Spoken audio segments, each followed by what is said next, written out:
homeowners and DIYers. Today's project, I'm going to be disconnecting, for today's project I should say, I am going to be disconnecting this downspout.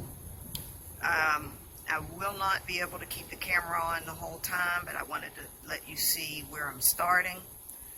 The reason I'm doing it is I'm getting a little water on this end of the basement, and really it's just because the underground drainage, or the pipe that was installed underground before I purchased this house, is clogged, and I really don't have time right now to dig a new trench and install a new pipe.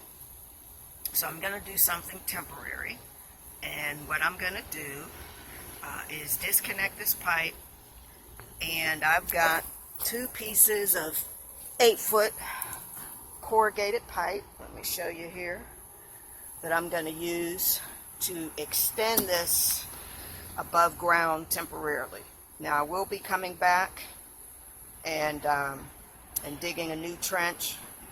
I do have a French drain on this side, but you really shouldn't connect downspouts to your French drain because they can overflow them. They should really be their own separate, have their own separate drainage. And then when I'm done with that, when I do that, I'll also do a pop-up drain in the middle of the yard so that when it overflows, it'll pop up in the yard and get rid of the water.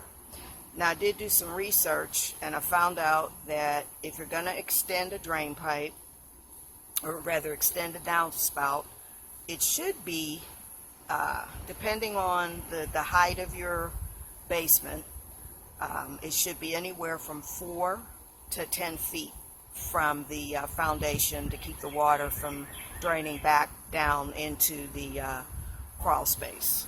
So that's what I'll be doing here. Now, if you don't have a basement, and your house just sits on a slab, then you can probably get away with 4 feet.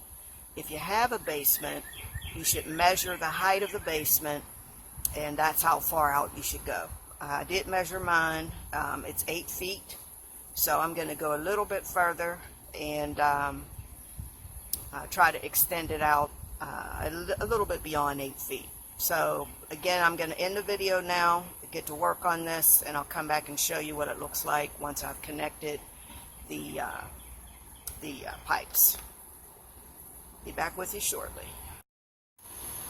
Okay, wasn't too difficult. I removed the bottom attachment, and took my hacksaw, cut a little end off of the downspout, and then attached it to this new plastic or vinyl elbow, which fit and attached to my pipe.